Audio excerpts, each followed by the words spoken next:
कहानी की शुरुआत भविष्य यानी साल 2079 से होती है, जहां x CIA operative agent snow से पूछताछ की जा रही होती है क्योंकि उस पर कर्नल एस्ट्रोम की हत्या का आरोप लगाकर उसे गिरफ्तार किया गया होता है। इसी बीच हमें स्नो का एक फ्लैशबैक देखने को मिलता है जहां कर्नल फ्रैंक ही उसे एक सीक्रेट ब्रीफकेस और एक लाइटर सौंपते हैं। असल में काफी समय से यूनाइटेड स्पेस प्रोग्राम की गोपनीय जानकारी बाहर बेची जा रही थी और उस रहस्यमयी व्यक्ति की तलाश के लिए इस ब्रीफकेस में अहम सबूत मौजूद थे। तभी उसी जगह पर अचानक इंटेलिजेंस टीम स्नो पर हमला कर देती है, लेकिन स्नो अपनी हाईटेक बाइक पर सवार होकर वहां से बच निकलता है। इसके बाद भागते भागते वह एक सब स्टेशन तक पहुंच जाता है और ब्रीफकेस को एक चलती ट्रेन में फेंक देता है, जहां उसका साथी मैस उसे अपने पास रख लेता है। मगर आखिर में स्नो को वहीं पर गिरफ्तार कर लिया जाता है, लेकिन दूसरी ओर मैस एक लॉकर तक पहुंचकर उस ब्रीफकेस को वहां छिपा देता है। मगर इसी दौरान उसकी बंदूक से गलती से गोली चल जाती है जो एक पुलिसकर्मी को लग जाती है और इसी वजह से मैस को भी गिरफ्तार कर लिया जाता है। यही था स्नो के अतीत का हिस्सा। इसके बाद कहानी फिर वर्तमान में लौटती है जहां स्नो कस्टडी में होता है और उससे पूछताछ चल रही होती है। तभी कोर्ट में सीधे अमेरिकी राष्ट्रपति की तरफ से आदेश आता है कि स्नो को हत्या के मामले में कम से कम 30 साल के लिए एक हाई सिक्योरिटी जेल यानी MS-1 में भेजा जाए। MS-1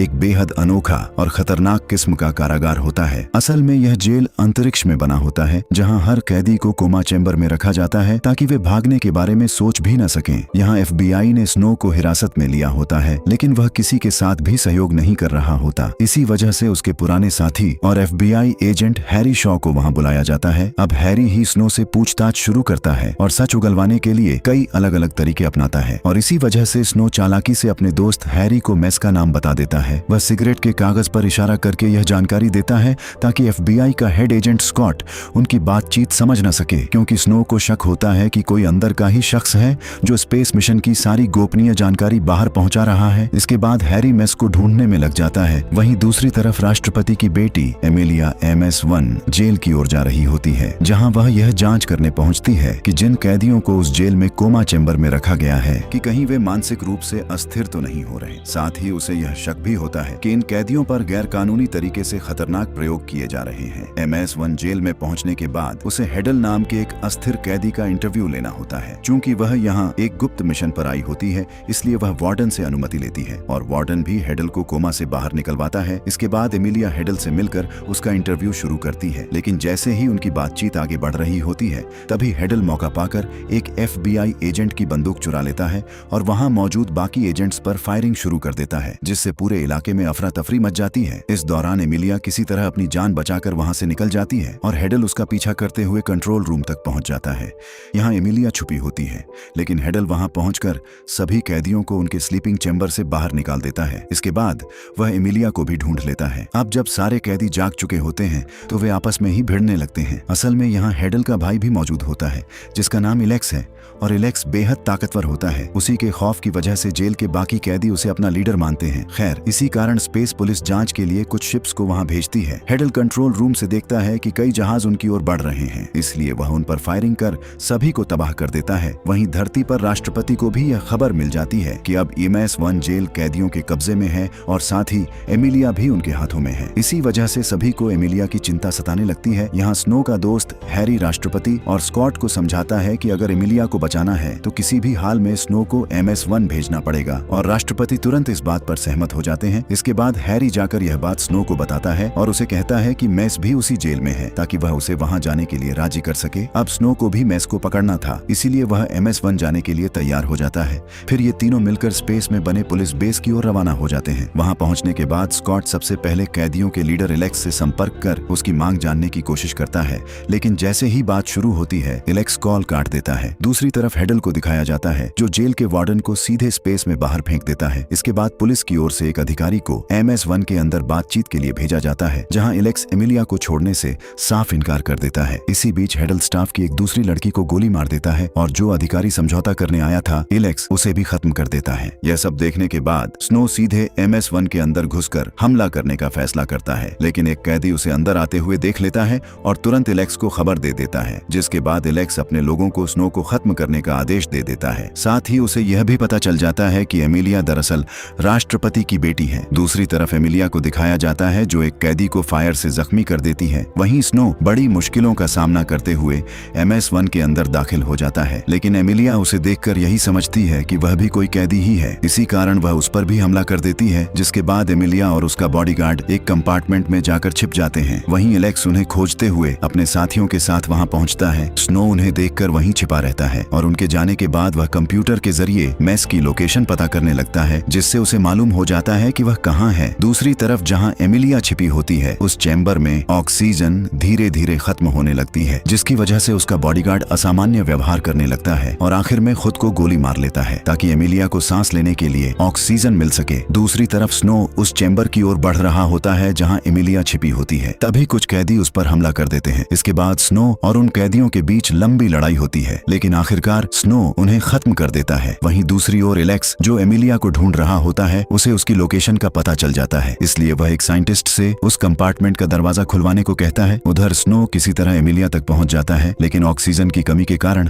उसका दिल कुछ सेकंड पहले ही बंद हो चुका होता है, लेकिन स्नो उसे झटका देकर दोबारा जिंदा कर देता है। तभी एलेक्स के लोग वहां पहुंचकर इन पर हमला कर देते हैं, मगर इसी दौरान स्नो का लगाया हुआ बम फट जाता है, जिससे कई कैदी मारे जाते हैं। स्नो लगातार अपनी टीम के संपर्क में रहकर एमिलिया को बाहर निकालने की कोशिश कर रहा होता है, लेकिन एलेक्स को इसकी भनक लग जाती है और वह उनका ट्रांसमिशन बंद करवा देता है। यहाँ एमिलिया काफी घायल होती है, इसलिए वे दोनों एक कमरे में चले जाते हैं। वहाँ स्नो उसकी चोटों का इलाज करता है, फिर उसका लुक बदलने के लिए उसके बाल काट देता है और उनका रंग भी बदल देता है। यहाँ एलेक्स को एक वीडियो फुटेज में देखा जाता है जहाँ वह एमिलिया को खोज रहा होता है। इसके बाद ये दोनों अपने कपड़े बदल लेते हैं ताकि वे भी कैदियों जैसे दिखें। उधर स्पेस में बने पुलिस बेस पर राष्ट्रपति पहुंच जाते हैं। वहीं MS-1 में स्नो और एमिलिया मेस की तलाश में आगे बढ़ते हैं। कुछ ही देर में उन्हें कुछ कैदी मिल जाते हैं और वे उनसे एक खास कोड पूछते हैं जो कैदियों के बीच इस्तेमाल होने वाला गुप्त संकेत होता है, लेकिन उन्हें यह कोड पता नहीं होता, इसलिए कैदी उन पर हमला कर देते हैं। अब उनसे बचने के लिए एमिलिया गेट खोलने की कोशिश करती है और स्नो कवर देते हुए फायरिंग करता है, मगर काफी कोशिशों के बाद भी वह गेट नहीं खुल पाता। तब स्नो खुद गेट खोलने के लिए आगे बढ़ता है और एमिलिया दुश्मनों पर गोली चलाती रहती है। आखिरकार स्नो गेट खोल देता है और वे दूसरे कमरे में पहुंच जाते हैं, जहां उन्हें मेस मिल जाता है, जिसे कैदियों ने पागल समझकर बंद कर रखा था। लंबे समय तक कोमा में रहने की वजह से मेस की हालत बहुत खराब हो चुकी होती है। इसके बाद स्नो और एमिलिया उसे साथ लेकर आगे बढ़ते हैं। अब क्योंकि पूरी जेल पर कैदियों का कब्जा हो चुका था, इसलिए वहां किसी तरह की देखभाल नहीं हो रही थी और यह पूरा प्रिजन अंतरिक्ष में धरती के आसपास ही घूम रहा था। तभी वह इंटरनेशनल स्पेस स्टेशन से टकरा जाता है, जिससे जोरदार हादसा होता है। इस टक्कर के कारण एक खिड़की टूट जाती है और कई कैदी बाहर खींचकर मारे जाते हैं। इसी दौरान मेस भी अपनी जान गंवा देता है। दूसरी ओर हमें पुलिस के साथ स्कॉट को दिखाया जाता है, जहां उसे जानकारी मिलती है कि MS-1 अब अंतरिक्ष में अपनी तय जगह से दूर भटक रहा है, यानी कि वह लगातार भटक रहा था और अगले 8 घंटों में पूरी तरह खत्म हो जाने वाला था। दूसरी तरफ स्नो MS-1 पर एमिलिया को एक एस्केप पॉड में बैठा देता है ताकि वह सुरक्षित बाहर निकल सके, लेकिन एमिलिया स्नो को छोड़कर जाने के लिए तैयार नहीं होती और मना कर देती है। तब स्नो उसे भरोसा दिलाता है कि वह भी पीछे से दूसरे एस्केप पॉड से आ जाएगा, मगर एमिलिया को पता होता है कि वहाँ कोई दूसरा एस्केप पॉड मौजूद नहीं है, इसलिए वह जाने से इनकार कर देती है, क्योंकि वह समझती है कि जब तक स्नो वहीं है